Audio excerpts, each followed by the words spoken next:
मधु मधु गुनगुना कर कह जाता कौन कहानी ये अपनी। मधु गुनगुना कर कह जाता कौन कहानी ये अपनी। मुरझाकर गिर रही पत्तियां देखो कितनी आज गिनी। ये पंक्तियां जयशंकर प्रसाद कवि जी की। आइए जरा उनके बारे में परिचय प्राप्त करने पहले इसके बाद काव्य वाचन करेंगे, शब्दार्थ, प्रश्नोत्तर सब करेंगे। जयशंकर प्रसाद का जन्म सन 1889 में वाराणसी में हुआ। काशी के प्रसिद्ध क्वींस कॉलेज में वे पहले पढ़ने गए, परंतु स्थितियां अनुकूल न होने के कारण 8वीं से आगे नहीं पढ़ पाए। बाद में घर पर ही संस्कृत, हिंदी, फारसी का अध्ययन किया। छायावादी काव्य प्रवृत्ति के प्रमुख कवियों में से एक जयशंकर प्रसाद का सन 1937 में स्वर्गवास हो गया। उनकी प्रमुख काव्य रचनाएं हैं चित्राधार, कानन कुसुम, झरना, आंसू, लहर और कामायनी। आधुनिक हिंदी की श्रेष्ठतम काव्यकृत मानी जाने वाली कामायनी पर उन्हें मंगला प्रसाद पारितोषिक दिया गया। वे कवि के साथ साथ सफल गद्यकार भी थे। अजातशत्रु, चंद्रगुप्त, स्कंदगुप्त और ध्रुव स्वामिनी उनके नाटक हैं।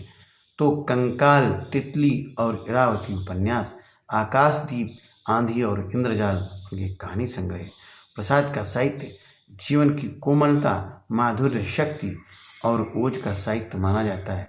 छायावादी कविता की अतिशय काल्पनिकता, सौंदर्य का सूक्ष्म चित्रण, प्रकृति प्रेम, देश प्रेम और शैली की लाक्षणिकता उनकी कविता की प्रमुख विशेषताएं।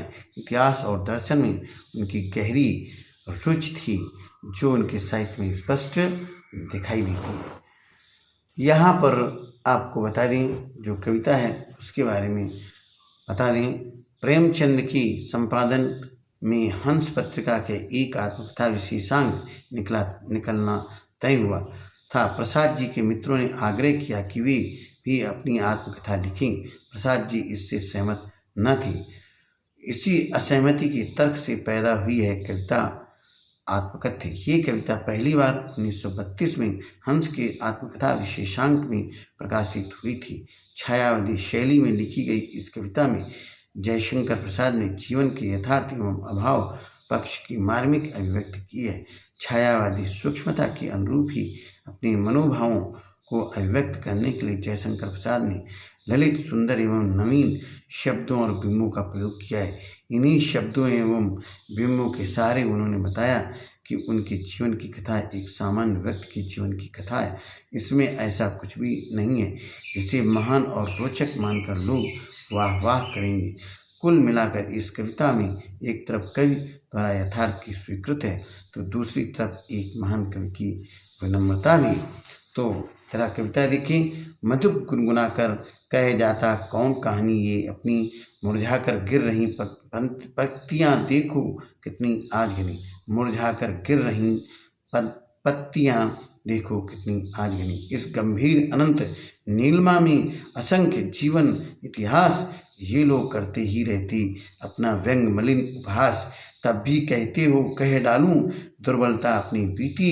तुम सुनकर सुख पाओगे, देखोगे ये गागर रीति। किंतु कहीं ऐसा ना हो कि तुम ही खाली करने वाले, अपने को समझो मेरा रस ले अपनी भरने वाले। ये विडम्बना अरी सरलती तेरी हंसी उड़ाऊं मैं, फूले अपनी या प्रवंचना औरों की दिखलाऊं मैं।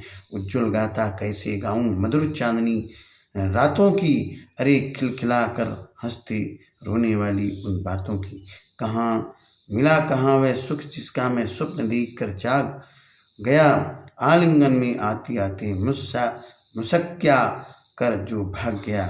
जिसकी अरुण कपोलों की मतवाली सुंदर छाया में अनुरागिनी उषा लेती थी निज सुहाग मधुमाया में। उसकी स्मृत पाथी बनी है थके पथिक की पंथा की। जीवन को उधेड़ कर देखोगे क्यों मेरी कंथा की। छोटे से जीवन की कैसी पूरी कथाएं आज कहूँ। क्या ये अच्छा नहीं कि औरों की सुनता में मौन रहूँ। सुनकर क्या तुम भला करोगे मेरी भोली आत्मकथा। अभी समय भी नहीं थकी सोई है मेरी मौन व्यथा। ये आत्मकथा के रूप में जयशंकर प्रसाद जी ने एक कविता कही। कवि कथा लिखने से क्यों बचना चाहता है? क्योंकि कवि के जीवन में ऐसा कुछ भी नहीं है जिससे कि लिखा जा सके, ऐसा कवि का मानना है। आत्मकथा सुनाने के संदर्भ में अभी समय भी नहीं, कवि ऐसा क्यों कहता है? क्यों? क्योंकि उसके पास ये सब लोगों को बताने के लिए वो कोई प्रयत्न नहीं करना चाहता, उसका मन नहीं है। स्मृति को पाथी बनाने से कवि का क्या आशय है? स्मृति माने यादें, उसकी अपनी प्रेयसी की, कवि की प्रेयसी की यादें सजाई हुई है कवि, और उसी के सारे जीवन जीता चला जा रहा है। उज्जवल गाथा कैसे गाऊं मधुर चांदनी रातों की कथन के माध्यम से कवि क्या कहना चाहता है?